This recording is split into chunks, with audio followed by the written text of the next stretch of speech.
గుడివాడ అమర్నాథ్ ఒక video release చేశాడండి. నేను ఏమనుకున్నానంటే ఆ వీడియో ఫస్ట్ చూడగానే నారా లోకేష్ గారికి ఏమైనా కౌంటర్ ఇచ్చాడేమో. ఎందుకంటే నారా లోకేష్ గారు అమర్ రాజా కంపెనీని ఉద్దేశించి ఒక ట్వీట్ వేశారు. ఆంధ్రప్రదేశ్ మీకు క్షమాపణలు చెప్పాలని చెప్పేసి. ఎందుకు అంటే వీళ్ళ తరిమేశారు.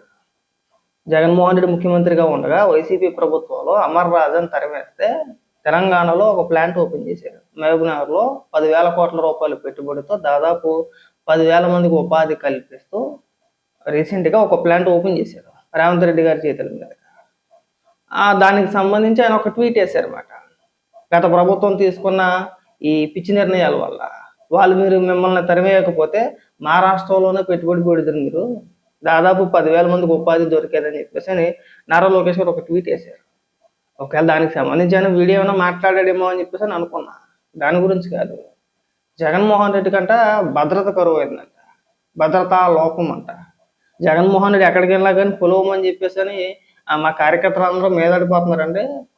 పోలీసులు మీరేమో 250 మందిని 300 మందిని పంపిస్తున్నారు, సరిపోరు. తక్కువ లెక్కతో ఒక 2,000 మంది కావాలి పోలీసులు. వీళ్ళు మాట్లాడే మాటలు ఒకసారి ఏమైనా మాట్లాడుతున్నాడు వినిపిస్తా చూడండి. అందరికీ నమస్కారం. మంచిది. నిన్న భీమవరంలో ఆక్వా రైతులకి సంఘీభావంగా వైఎస్ఆర్ కాంగ్రెస్ పార్టీ అధ్యక్షులు అలాగే రాష్ట్ర మాజీ ముఖ్యమంత్రి అయినటువంటి శ్రీ వైఎస్ జగన్మోహన్ రెడ్డి గారి తాలూకా పర్యటన జరిగింది. అందులో రాష్ట్ర ప్రభుత్వం మాజీ ముఖ్యమంత్రిగా జగన్మోహన్ రెడ్డి గారికి కల్పించాల్సినటువంటి భద్రత పూర్తి వైఫల్యం కనబడింది. ఎందుకంటే నిన్న వారితో పాటు నిన్న కార్యక్రమంలో పాల్గొన్నటువంటి సందర్భంలో వేలాది మంది ఆక్వా రైతులు, జగన్మోహన్ రెడ్డి గారి అభిమానులు, వైఎస్ఆర్ కాంగ్రెస్ పార్టీ నాయకులు, కార్యకర్తలు పాల్గొన్నటువంటి ఈ కార్యక్రమంలో వారి హెలికాప్టర్ దిగిన దగ్గర ఆటోలో తీసుకొచ్చారు కదా, ఆటోలోని చుట్టుపక్కల గ్రామాల నుంచి మనిషికి 500 రూపాయలు ఇచ్చి తీసుకొచ్చారు కదా. అలానే ఆక్వా రైతులు అంటేనే సిగ్గు ఉండాలి చెప్తానికి. ఇంకా మాట్లాడు. నుంచి సభా వేదికకి చేరుకున్నంత వరకు, సభ జరుగుతున్నటువంటి ఆద్యాంతం, అలాగే సభ జరిగిన తర్వాత తిరుగు ప్రయాణం అయ్యి మళ్ళీ తిరిగి హెలిప్యాడ్ చేరుకున్నంత వరకు పూర్తి స్థాయి భద్రతా వైఫల్యం అనేటువంటిది కొట్టొచ్చినట్టుగా కనిపించింది.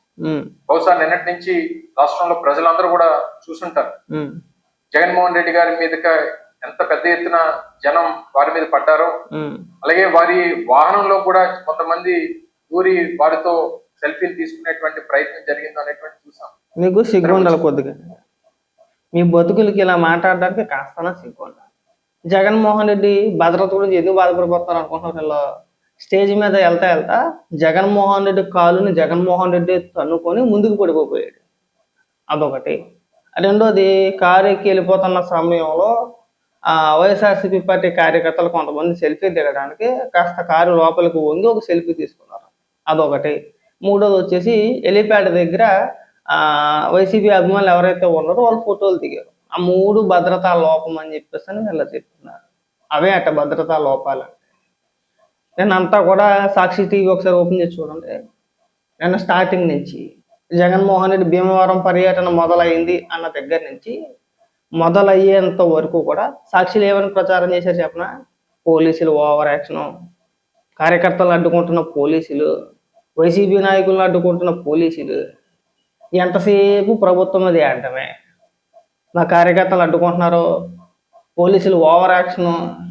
మళ్ళీ ఎవరైనా గట్టిగా అక్కడ 10 మంది పోలీసులు కనబడ్డారంటే మళ్ళీ వాళ్ళ పని దాడికి వెళ్తారు. వీళ్ళే అంబటి రాంబాబు చూడండి, ఎక్కడికి వెళ్ళినా కానీ పోలీసులు తోసేస్తారు, రే మీరు వెళ్ళిపోయి మాకు వద్దని చెప్పేసి. అంటే ఒక పక్క మీరు పోలీసుల మీద దాడి చేస్తూనే, ఒక పక్క మీరు పోలీసులను తిడుతూనే మాకు భద్రత కల్పించట్లేదు అంటే దీనికి ఎవరు సమాధానం చెప్తాడు? ఇంట్లో కూర్చో, రాను నాకు బయటికి. మీకు అంత భయం అయితే ఇంట్లో కూర్చోండి. మిమ్మల్ని ఎవరు రమ్మన్నాడు బయటికి? మిమ్మల్ని ఎవడన్నా రమ్మన్నాడా? ఇంకా మాట్లాడుతున్నారు చాలా. వారందరూ కూడా వైఎస్ఆర్ కాంగ్రెస్ పార్టీ అభిమానులు, అలాగే జగన్మోహన్ రెడ్డి గారి అభిమానులు అయి ఉండొచ్చు. అయినప్పటికీ రాష్ట్ర ప్రభుత్వం వారికి ఉన్నటువంటి బాధ్యత, ఒక మాజీ ముఖ్యమంత్రిగా జగన్మోహన్ రెడ్డి గారికి కల్పించాల్సినటువంటి భద్రతలో ఎంత ఘోరంగా వైఫల్యం చెందారంటే ఇది కావాలని చేస్తున్నారా అనేటువంటిది, లేదా పోలీస్ అధికారుల తాలూకా నిర్లక్ష్యం అనేటువంటిది అర్థం కావట్లేదు. లేదా ఇది ప్రభుత్వం సంబంధించినటువంటి ఏదన్నా కుట్రకోణం ఉందా అనేటువంటి అనుమానాలు కూడా ఈ రోజు రాష్ట్రం. జగన్మోహన్ రెడ్డిని వేసేపోతున్నారో, జగన్మోహన్ రెడ్డిని చంపేపోతున్నారో, జగన్మోహన్ రెడ్డికి ఏం జరిగినా సరే, సరిగా ఏది రాకపోయినా సరే దాని కారణం ప్రభుత్వం అని చెప్పేసి అంటారు. మీకు పుణ్యం ఉంటది, మీరు కొంపలోంచి బయటికి రామాకండి. ఆ బెంగళూరులోనే ఎక్కడ ఉంటాడు కదా, అక్కడే ఉండమనండి. ఎందుకు రావాలి, ఎందుకు పెట్టాలి, ఎందుకు మాట్లాడాలి, పిచ్చి పిచ్చిగా ఇలా ఇలా ఇలా ఇలా ఇలా ఇలా ఇలా ఇలా ఇలా ఇలా ఇలా ఇప్పుడు ఎందుకు అనాలి? మైక్ కొడతా ఉంటాడు, చేతులు ఊపుతాడు, చేతులు లేపమంటాడు, చేతులు కాళ్ళు రెండు పైకి ఇలాగ ఇలాగ ఇలాగ ఇలాగ అనమంటాడు. ఆ పిచ్చి చేష్టలు ఎందుకు, ఈ పిచ్చి మాటలు ఎందుకు? భద్రతా లోపం ఉందంట. ఉంటే అంతా వచ్చాడు వెళ్ళాడు, సేఫ్గానే వెళ్ళాడు కదా, ఎలాంటి అవాంఛనీయ ఘటనలు జరగలేదు కదా. పోనీ ఎవరైనా దాడి చేశారా? పోనీ ఎవరైనా రాయిచ్చి కొట్టాడా, చెంబిచ్చి కొట్టాడా, ఎవరైనా కొట్టాడా లేదా నువ్వు కొట్టా? అక్కడికి వచ్చిన వాళ్ళందరూ మీ సైకో గల్లే, మీ పార్టీ కార్యకర్తలే, బయటోడు ఎవడో లేడు అక్కడ. మీ పార్టీ కార్యకర్తలు మీరు అదుపు చేసుకోలేరు కానీ ఇక్కడికి వచ్చి పెద్ద పెద్ద ఉపన్యాసాలు చేసుకోవాలి. ఒక మీటింగ్ జరిగినప్పుడు అబ్బాయి స్టేజ్ మీదకి రాకంటారు, అబ్బాయి కొద్దిగా పద్ధతి పాటించండి. జగన్మోహన్ రెడ్డి గారు వచ్చారు కదా, ఆయన మీద పడిపోమాకండి, ఏదైనా జరిగితే మళ్ళీ మనమే ఇబ్బంది పడాలి, కాస్త దూరంగా ఉందని చెప్పేసి అని మన కార్యకర్తలు మనం అదుపు చేసుకోవాలి. ఎవడన్నా వింటాడండి మీ మాట? మీ కార్యకర్తలు మీ మాట అసలు ఎవడన్నా వింటాడా?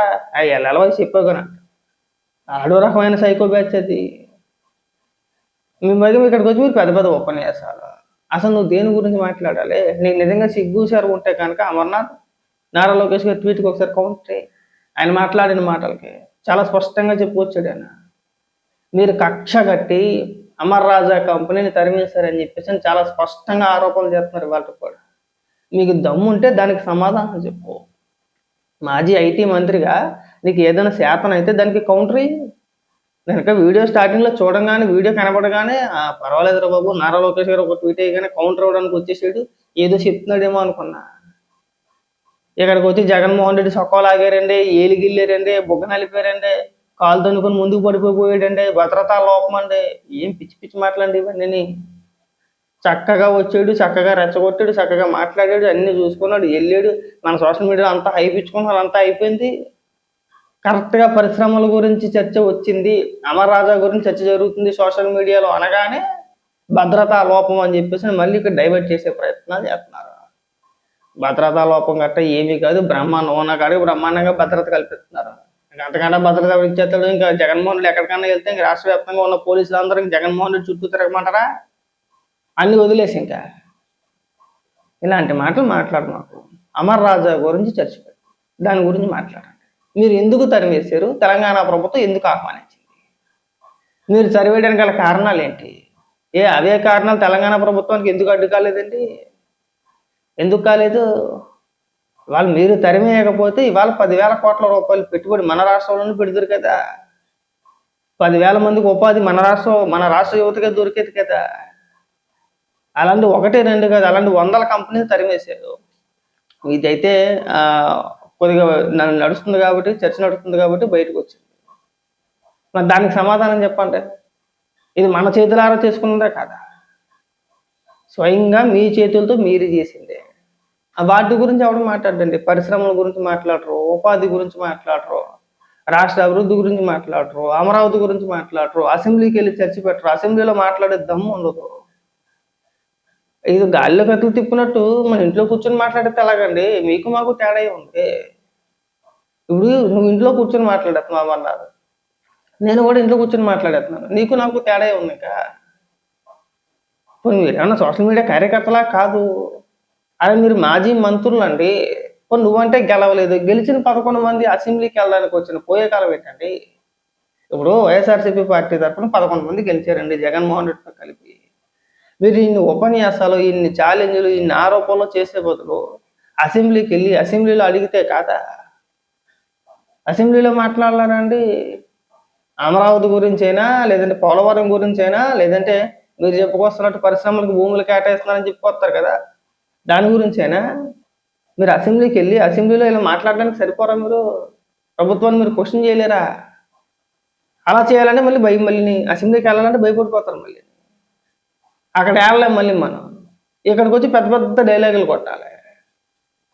నువ్వు ముందు నీ శాఖకు సంబంధించి ఏవైతే ఆరోపణలు వస్తున్నాయో, ఈ అమర్ రాజా గురించి ఏదైతే చర్చ నడుస్తుందో దానికి సంబంధించి పూర్తి వివరాలతో ఒక వీడియో చెయ్యి, చెప్పే ప్రయత్నం చెయ్యి. లేదండి ఇంకోటండి ఇలాంటి డైలాగులు కాదు. ఆ రోజు మీరు తరిమేయడానికి గల కారణం ఏంటి? తెలంగాణకి ఎందుకు వెళ్ళిపోయింది? సజ్జల రామకృష్ణారెడ్డి ఏమని మాట్లాడాడు తెలుసా? మేము దండం పెట్టి వెళ్ళిపోమంటున్నాం అన్నాడు. ఎందుకు? అల్లా జయదేవ్ గారు తెలుగుదేశం ఎంపీ అని కేవలం రాజకీయ కక్ష. మీ రాజకీయ కక్ష వల్ల 10,000 మంది ఉపాధి కోల్పోయారు. 10,000 కోట్ల రూపాయలు పెట్టుబడి రాష్ట్ర ప్రభుత్వం కోల్పోయింది. తద్వారా పరిశ్రమ ద్వారా వచ్చే ఆదాయాన్ని కోల్పోయాం, పరిశ్రమని కోల్పోయాం, ఉపాధిని కోల్పోయాం, అన్ని కోల్పోయాం మీ దిక్కుమాలిన చర్య వల్ల. దానికి సమాధానం చెప్తే బాగుంటుంది. ఇంక ఈ మూతి తిప్పుకుంటూ ముక్కు చీదుకుంటూ అడ్డగోలుగా మాట్లాడమాకండి. ప్రతి ఒక్కరికి ఇది ఒక అలవాటు అయిపోయిందండి.